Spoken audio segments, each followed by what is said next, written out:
I've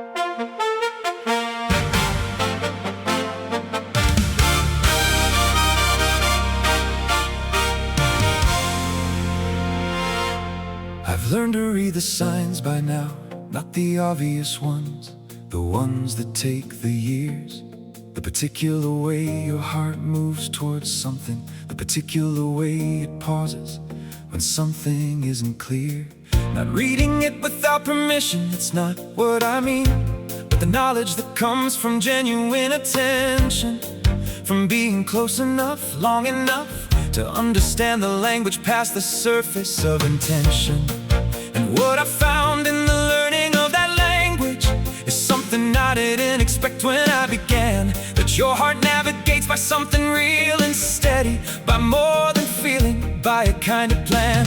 Not a plan like calculated or removed, a plan like the consistent pull of what you value. The heart that moves toward the honest over comfortable, the one that finds the true thing and stays true. The navigation of your heart, and I've been watching it long enough to trust, not blindly from the evidence of every season, from everything it's done when doing right was a must.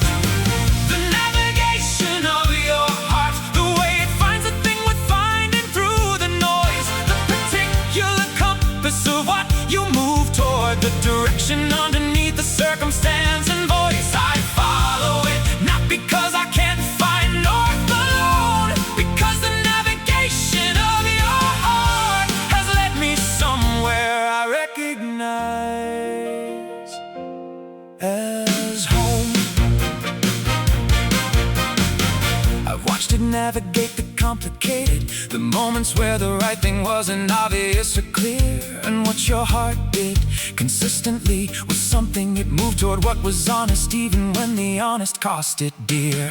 That's the navigation worth it trusting, not the one that only works when nothing is at stake, the one that holds its bearing through the difficult, that doesn't recalculate for comfort's sake. And I've learned from it genuinely, specifically the watching of how your heart moves has taught me things about what matters when the noise gets loud, about the quiet pull of what integrity brings.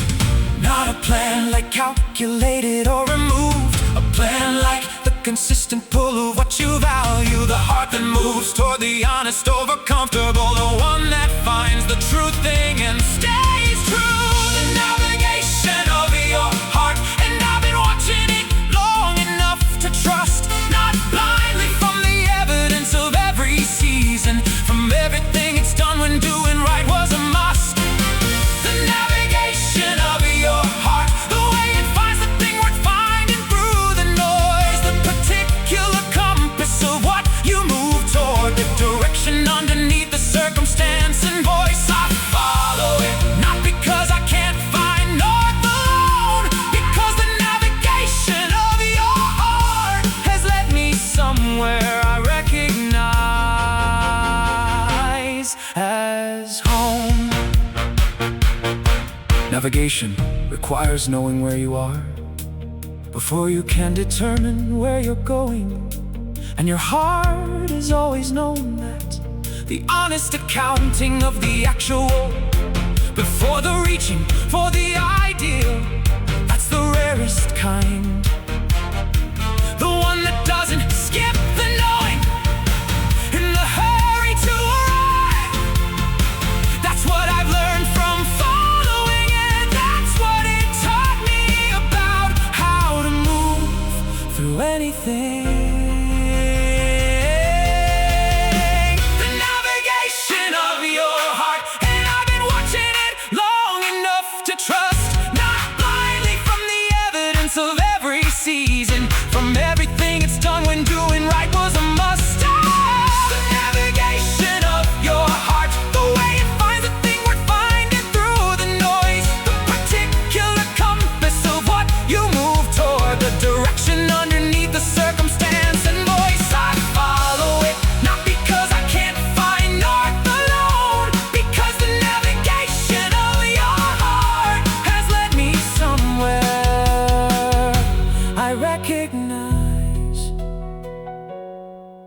as home. Not followed blindly, followed because of what the following has shown. That this particular heart knows where it's going, and going there is worth the company.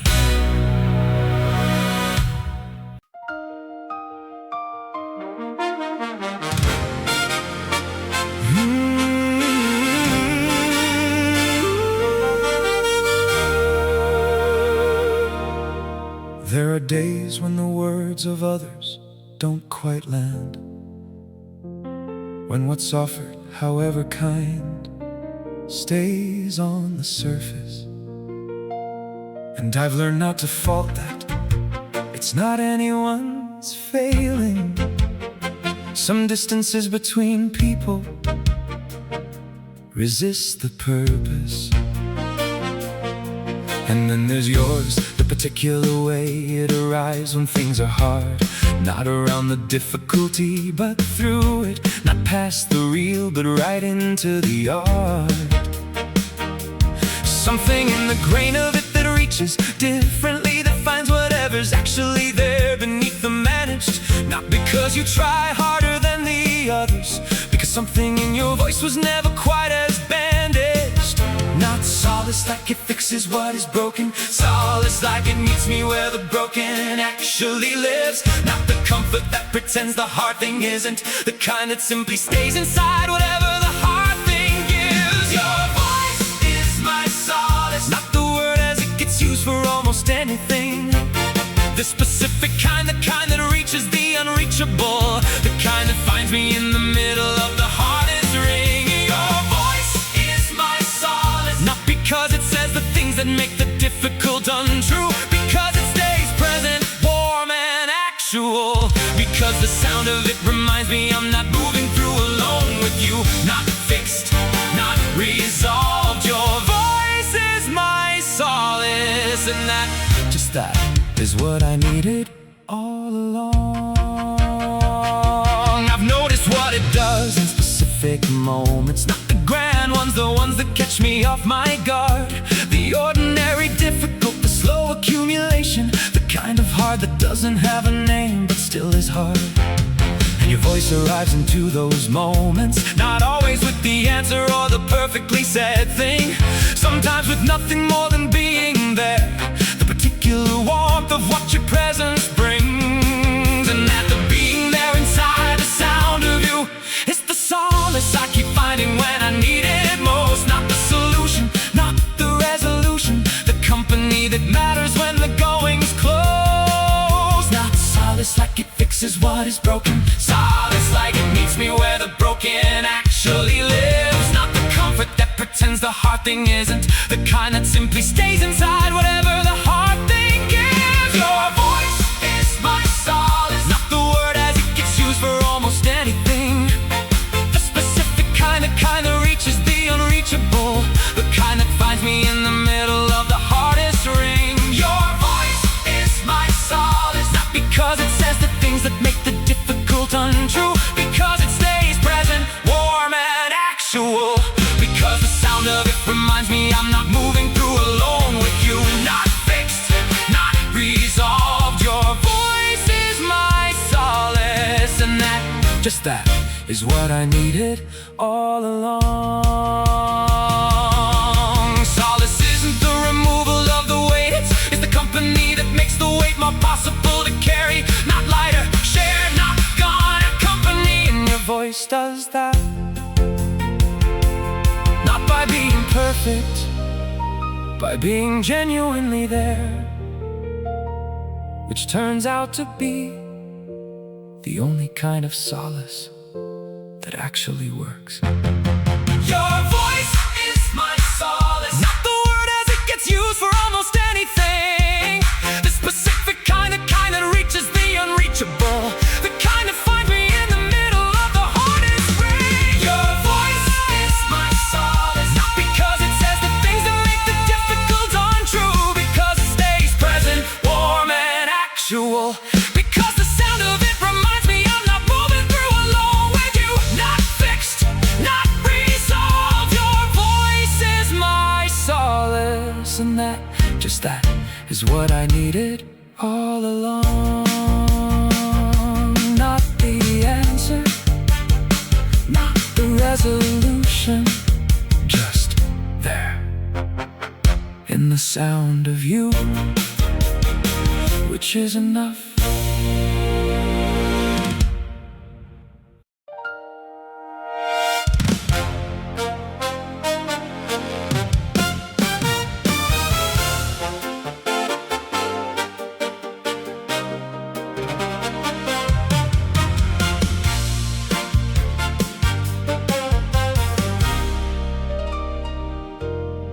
There's a particular quality to quiet.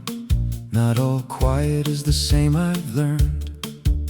Some quiet is just the absence of the noise, and some is something that has to be earned. The first kind you find in empty rooms, in the hours before anyone else is awake. And it helps, I don't dismiss it, but it doesn't give you what the second kind can make. The second kind is yours. The quiet that comes not from absence but from presence. Not the silence of nothing happening, the silence of something real that doesn't need the sentence. Not quiet like nothing matters, quiet like what matters has found its proper weight. Not the silence of the empty or the unresolved, the silence of something that doesn't need to state. My quiet refuge, not found in any place I've been alone, found in the particular stillness of being near you. The quiet that arrives when you are home. My quiet refuge, not the loud kind, not the one that asks for anything, the kind that simply is, that doesn't need explaining, that settles around the two of us without the managing. No words required, no effort made. My quiet refuge, just you, just this, just the particular stillness of us. I notice it in the evenings that have no agenda, when neither of us is moving toward anything in particular. When the day is put its asking down at last, and what remains is something quieter, more perpendicular to the ordinary, more aligned with what is true. The quiet that the honest things inhabit, and I find you there. And that particular quiet as naturally as anything I've known to become habit. Not habit like a thing that's lost its meaning, habit like the thing you return to because it's right. The quiet refuge that keeps being worth returning to, the same calm in every kind of light. Not quiet like nothing matters, quiet like what matters has found its proper weight. Not the silence of the empty or the unresolved, the silence of something that doesn't need to state. My quiet refuge, not found in any place I've been alone, found in the particular stillness of being near you. The quiet that arrives when you are home. My quiet refuge, not the loud kind, not the one that asks for anything, the kind that simply is, that doesn't need explaining, that settles around the two of us without the managing. No words required, no effort made. My quiet refuge, just you, just this, just the particular stillness of us. The quietest things are often the most substantial, the ones that don't announce themselves because they don't need to. That's what this is, not the refuge that declares itself, the one that's simply there when you arrive, already quiet, already ready, already enough. My quiet refuge, not found in any place I've been alone, found in the particular stillness of being near you. The quiet that arrives when you are home. My quiet refuge, not the loud kind, not the one that asks for anything, the kind that simply is, that doesn't need explaining, that settles